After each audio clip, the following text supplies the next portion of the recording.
Friends, ಎಲ್ಲರಿಗೂ ನಮಸ್ಕಾರ. ನಮ್ಮ ಚಾನಲ್ಗೆ ಸ್ವಾಗತ. ಇವತ್ತು ಅಮಾವಾಸ್ಯೆ ಆಗಿರೋದ್ರಿಂದ ನಮ್ಮ ಮನೆಯಲ್ಲಿ ಪೂಜೆ ಹೇಗಿರುತ್ತೆ, ಹಾಗೆ ದೇವರಿಗೆ ನೈವೇದ್ಯಕ್ಕೆ ಯಾವ ರೀತಿ ರುಚಿಯಾದ ಪಾಯಸ ಮಾಡಿದೆ ಅಂತ ಇವತ್ತಿನ ಬ್ಲಾಗ್ನಲ್ಲಿ ತೋರಿಸ್ತಾ ಇದ್ದೀನಿ. ವಿಡಿಯೋನ ಎಲ್ಲೂ ಸ್ಕಿಪ್ ಮಾಡದೆ ಕೊನೆ ತನಕ ನೋಡಿ. ಹಾಗಾದರೆ ಬನ್ನಿ ವಿಡಿಯೋನ ಸ್ಟಾರ್ಟ್ ಮಾಡೋಣ. ನಮ್ಮ ಇಂಡಿಯನ್ ಕಲ್ಚರಲ್ಲಿ ಹಬ್ಬ ಇರಲಿ, ಪೂಜೆ ಇರಲಿ, ಮನೆ ಮುಂದೆ ಎಲ್ಲ ಕಸ ಗುಡಿಸ್ಕೊಂಡು ಬಾಗಿಲೆಲ್ಲ ತೊಳ್ಕೊಂಡು ರಂಗೋಲಿ ಹಾಕೋದು ಸಂಪ್ರದಾಯ ಅಲ್ವಾ. ಹೀಗೆ ಮಾಡೋದು ಕೂಡ ತುಂಬಾ ಶ್ರೇಷ್ಠ. ಅಮಾವಾಸ್ಯೆ ಮತ್ತು ಯಾವುದೇ ಪೂಜೆ ದಿನ ಮನೆ ಮುಂದೆ ಈ ಥರ ಸಾಂಪ್ರದಾಯಿಕವಾಗಿ ರಂಗೋಲಿ ಹಾಕಿದ್ರೆ ಮನೆಗೆ ಲಕ್ಷ್ಮೀದೇವಿ ಅನುಗ್ರಹ ಸಿಗುತ್ತೆ ಅನ್ನೋದು ನಮ್ಮ ಹಿರಿಯರ ನಂಬಿಕೆ. ನನಗಂತೂ ಬೆಳಗ್ಗೆನೇ ಎದ್ದು ಸ್ನಾನ ಮಾಡಿ ಮನೆ ಮುಂದೆ ರಂಗೋಲಿ ಇಡೋದಂದರೆ ಮನಸ್ಸಿಗೆ ಒಂಥರ ಪಾಸಿಟಿವ್ ಎನರ್ಜಿ ಸಿಕ್ಕಾಗೆ. ಇವತ್ತು ಅಮಾವಾಸ್ಯೆ ಪೂಜೆ ಅಲ್ವಾ, ಹಾಗಾಗಿ ಮನೆ ಮುಂದೆ ಒಂದು ಸಿಂಪಲ್ ನೋಡೋಕ್ಕೆ ದೃಷ್ಟಿ ಬೋರ್ಡ್ ಥರ ಕಾಣೋ ಒಂದು ಸುಂದರವಾದ ಚುಕ್ಕಿ ರಂಗೋಲಿ ಹಾಕ್ತಾಯಿದ್ದೀನಿ. ನನಗೇನು ಅಷ್ಟೊಂದು ದೊಡ್ಡ ದೊಡ್ಡ ರಂಗೋಲಿ ಹಾಕೋಕ್ಕೆ ಬರೋಲ್ಲ ಫ್ರೆಂಡ್ಸ್, ಆದರೆ ನನಗೆ ಬಂದಿರೋ ಪುಟ್ಟ ರಂಗೋಲಿನೇ ಇವತ್ತು ದೇವ್ರಿಗಾಗಿ ಪ್ರೀತಿಯಿಂದ ಹಾಕ್ತಾಯಿದ್ದೀನಿ.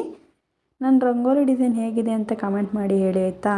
ಇನ್ನು ನಾನು ಕೂಡ ರಂಗೋಲಿ ಎಲ್ಲ ಹಾಕಿ ಮುಗಿಸಿ ನಮ್ಮ ಗಿಡದಲ್ಲೂ ತುಂಬಾ ಹೂಗಳು ಬಿಟ್ಟಿದ್ವು. ಅವನು ಸುಮ್ಮನೆ ಹಾಗೆ ಯಾಕೆ ವೇಸ್ಟ್ ಮಾಡೋದು ಅಂತಂದು ಅವನ್ನು ಕೂಡ ಕಿತ್ಕೊಂಡು ಬಾಗಿಲಿಗೆ ಇಡೋಣ ಅಂತಂದು ರಂಗೋಲಿಗೂ ಮತ್ತು ಹೊಸ್ಲಿಗೆ ಇಡ್ತಾಯಿದ್ದೀನಿ.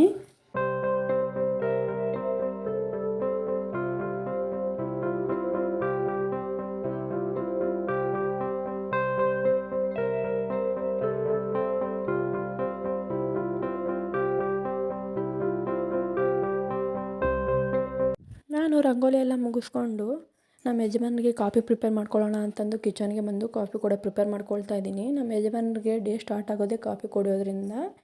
ಆ ಕಾಫಿನ ಅವ್ರಿಗೆ ಕೊಟ್ಟು ಅವ್ರ ಕಣ್ಣಲ್ಲಿ ಕಾಣೋ ಸಣ್ಣ ತೃಪ್ತಿನ ಕಾಣೋದು ನಮಗೂ ಒಂಥರ ಖುಷಿ ಅಲ್ವಾ. ಅದಕ್ಕೆ ಅದರಲ್ಲಿ ಏನೋ ಒಂಥರ ನೆಮ್ಮದಿ ಸಿಗುತ್ತೆ. ಅವ್ರಿಗೂ ಕೂಡ ಕಾಫಿನ ಕೊಟ್ಬಿಟ್ಟು ನಾನು ದೇವ್ರ ಸಾಮಾನೆಲ್ಲ ತೊಳ್ಕೊಂಡು ಇಟ್ಕೊಂಡಿರಲಿಲ್ಲ. ಅವು ಕೂಡ ತುಂಬಾ ಹದಗೆಟ್ಟಿದ್ವು. ನಾನು ಯಾವಾಗ ಪಾತ್ರೆ ಅವನ್ನದು ವಾಶ್ ಮಾಡ್ಕೋಬೇಕು ಅಂತಂದರೂ ಕೂಡ ಹುಣಸೆಹಣ್ಣು ಮತ್ತು ರಂಗೋಲಿ ಪುಡಿ ಉಪ್ಪನ್ನ ಬಳಸ್ತೀನಿ. ಯಾವಾಗಲೂ ಸಾಂಪ್ರದಾಯಿಕ ಶೈಲಿಯಲ್ಲಿ ವಾಶ್ ಮಾಡ್ಕೊಳ್ತೀನಿ. ನಾನು ಪೀತಾಂಬರಿ ಅದೇನನ್ನು ಯೂಸ್ ಮಾಡೋದಿಲ್ಲ. ಇವು ಯೂಸ್ ಮಾಡೋದ್ರಿಂದ ಯಾವುದೇ ಹಾನಿ ಆಗೋದಿಲ್ಲ. ಅವಕ್ಕೆ ಸಾಮಾನುಗಳಿಗೂ ಕೂಡ ಯಾವುದು ತೂತು ಬೀಳಲ್ಲ, ಏನೂ ಆಗೋದಿಲ್ಲ. ನೋಡಿ ಎಷ್ಟು ಪಳ ಅಂತ ಹೊಳಿದಿರುತ್ತೆ. ನೀವು ಕೂಡ ಯಾವುದ್ರಲ್ಲಿ ವಾಶ್ ಮಾಡ್ತೀರಾ ಅಂತ ಕಮೆಂಟ್ ಮಾಡಿ ತಿಳಿಸಿ. ತುಂಬಾ ಪಳ ಅಂತ ಹೊಳಿತಿದ್ವು. ನೀವು ಒಂದ್ಸಲ ಟ್ರೈ ಮಾಡಿ ನೋಡಿ. ಇನ್ನು ನಾನು ನೆನ್ನೆ ನೈಟು ಏನೂ ದೇವ್ರ ಫೋಟೋ ಎಲ್ಲ ವಾಶ್ ಮಾಡಿ ಇಟ್ಕೊಂಡಿರಲಿಲ್ಲ. ಎಲ್ಲ ಮಾರ್ನಿಂಗ್ ಮಾಡಿಡೋದಾಗುತ್ತೆ ಅಂತಂದು ಅದಕ್ಕೆ ಇವತ್ತು ಬೇಗನೆ ಎದ್ದು ಎಲ್ಲ ವಾಶ್ ಮಾಡಿ ದೇವ್ರ ಫೋಟೋ ಕೂಡ ಅರ್ಶಿನ ಕುಂಕುಮ ಎಲ್ಲ ಇಟ್ಟು ದೇವ್ರ ಕೋಣೆ ಎಲ್ಲ ಕ್ಲೀನ್ ಮಾಡ್ಕೊಳ್ತಾ ಇದ್ದೀನಿ. ಮಕ್ಕಳಿರೋ ಮನೆ ಅಂದರೆ ಅಷ್ಟೇ ಅಲ್ವಾ, ಯಾವುದೇ ಕೆಲಸ ಅಂದ್ಕೊಂಡಿರ್ತೀವಿ, ಬಟ್ ಆ ಟೈಮಿಂಗ್ಸ್ಗೆ ಅದು ಆಗೋದೇ ಇಲ್ಲ. ನೈಟ್ ಅವ್ರು ಮಲಸೋ ಅಷ್ಟೊತ್ತಿಗೆ ಲೇಟ್ ಆಗಿಬಿಡ್ತು. ಅದಕ್ಕೆ ನಾನು ಮಾರ್ನಿಂಗ್ ಮಾಡಿದ್ರೆ ಆಯಿತು ಅಂತ ಈಗ ಮಾಡ್ಕೊಳ್ತಾ ಇದ್ದೀನಿ. ಇನ್ನು ನಾನು ಯಾವಾಗೇ ಪೂಜೆ ಮಾಡಿದ್ರೂ ಕೂಡ ಒಲೆ ಪೂಜೆನ ತಪ್ಪಿಸೋದೇ ಇಲ್ಲ. ಒಲೆ ಪೂಜೆ ಕಂಟಿನ್ಯೂಸ್ ಮಾಡ್ತಾನೆ ಇರ್ತೀನಿ. ನನಗೂ ಅದೇನೋ ತೃಪ್ತಿ ಒಲೆ ಪೂಜೆ ಮಾಡೋದ್ರಿಂದ. ಒಲೆ ಪೂಜೆ ಯಾಕೆ ಮಾಡ್ತಾರೆ ಅಂತಂದರೆ ಅಲ್ಲಿ ಅನ್ನಪೂರ್ಣೇಶ್ವರಿ ಮತ್ತು ಅಗ್ನಿದೇವನ ನೆಲೆಸಿರ್ತಾರೆ ಅನ್ನೋ ನಂಬಿಕೆ ಇದೆ.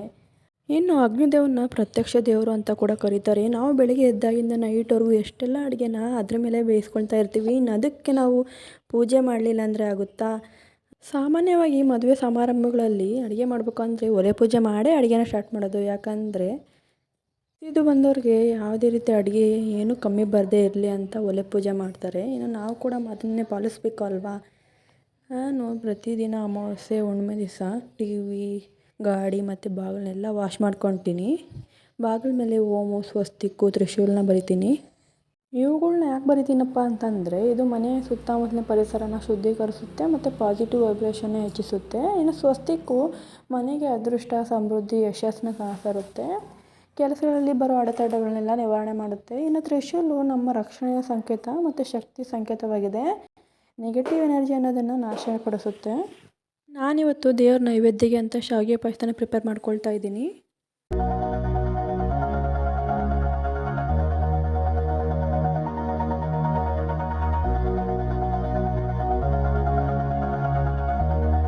ಎಲ್ಲರಿಗೂ ಶಾವಿಗೆ ಪಾಯಸ ಹೇಗೆ ಮಾಡೋದು ಅಂತ ಗೊತ್ತಿರುತ್ತಲ್ವ. ನಾನು ಇವತ್ತು ಒಣಕೊಬ್ಬರಿನ ತುರಿದಿಟ್ಕೊಂಡಿದ್ದೆ ಅಲ್ವಾ, ಅದನ್ನು ಹಾಕ್ತಿದ್ದೀನಿ ಲಾಸ್ಟ್ ಫೈನಲ್ ಟಚ್ ಅಂತಂದು. ಇನ್ನು ಸ್ವಲ್ಪ ತುಪ್ಪ ಕೂಡ ಉದುರಿಸಿದ್ರೆ ತುಂಬಾ ಚೆನ್ನಾಗಿರುತ್ತೆ ಶಾವಿಗೆ ಪಾಯಸ.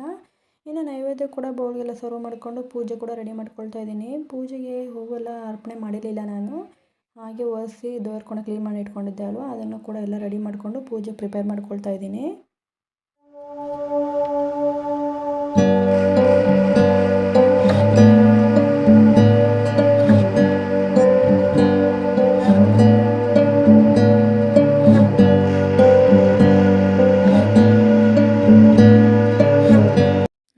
ಒಲೆ ಪೂಜೆ ಎಲ್ಲ ಮುಗಿಸ್ಕೊಂಡು ಬಾಗಿಲಿಗೆ ಸ್ವಸ್ತಿಕ್ ಹೂವು ಮತ್ತು ತ್ರಿಶೂಲ ಬರೆದಿದ್ನಲ್ಲ ಅದಕ್ಕೂ ಕೂಡ ಪೂಜೆ ಮಾಡಿಕೊಂಡು ನಿಂಬೆಹಣ್ಣ ಬಾಗಿಲಿಗೆ 3 ಸಲ ನಿವಾಳಿಸ್ಕೊಂಡು ನಿಂಬೆಹಣ್ಣು ಕೂಡ ಹೆಚ್ಚಿ ಆ ಕಡೆ ಈ ಕಡೆ ಇಡ್ತಿದ್ದೀನಿ. ಈ ರೀತಿ ಮಾಡೋದ್ರಿಂದ ಮನೆ ದೃಷ್ಟಿ ನಿವಾರಣೆ ಆಗುತ್ತೆ. ನಾವು ಕಾಯಿ ಕೂಡ 3 ಸಲ ನಿವಾಳಿಸ್ಕೊಂಡು ಅದನ್ನು ಕೂಡ ಆ ಕಡೆ ಈ ಕಡೆ ಎಸಿತೀವಿ. ಆ ರೀತಿ ಮಾಡಿದ್ರೆ ಮನೆ ದೃಷ್ಟಿ ನಿವಾರಣೆ ಆಗಿ ಕೆಟ್ಟ ದೃಷ್ಟಿ ಅನ್ನೋದು ಹೋಗ್ಬಿಡುತ್ತೆ. ಪೂಜೆ ಎಲ್ಲ ಮುಗಿಸಿ ದೇವ್ರ ಪ್ರಸಾದ ನೈವೇದ್ಯ ಮಾಡಿ ಮಂಗಳಾರತಿ ತೊಗೊಂಡು ಇವತ್ತಿನ ತಿಂಡಿಗೆ ನಾನು ಚಿತ್ರಾನ್ನ ಪ್ರಿಪೇರ್ ಮಾಡಿಕೊಂಡೆ. ಇವತ್ತಿನ ಈ ಪುಟ್ಟ ಬ್ಲಾಗ್ ನಿಮ್ಗೆ ಇಷ್ಟ ಆಗಿದೆ ಅಂತ ಅನ್ಕೋತೀನಿ. ಇಷ್ಟ ಆಗಿದ್ರೆ ಪ್ಲೀಸ್ ಒಂದು ಲೈಕ್ ಮಾಡಿ, ನಿಮ್ಮ ಫ್ರೆಂಡ್ಸ್ಗೂ ಶೇರ್ ಮಾಡಿ. ಇನ್ನು ಯಾರು ನಮ್ಮ ಚಾನಲ್ಗೆ ಸಬ್ಸ್ಕ್ರೈಬ್ ಆಗಿಲ್ವೋ ಪ್ಲೀಸ್ ಈಗಲೇ ಸಬ್ಸ್ಕ್ರೈಬ್ ಮಾಡ್ಕೊಳ್ಳಿ. ನಮ್ಗೆ ಸಪೋರ್ಟ್ ಮಾಡಿ. ಮುಂದಿನ ವಿಡಿಯೋದಲ್ಲಿ ಸಿಗೋಣ. ಧನ್ಯವಾದ.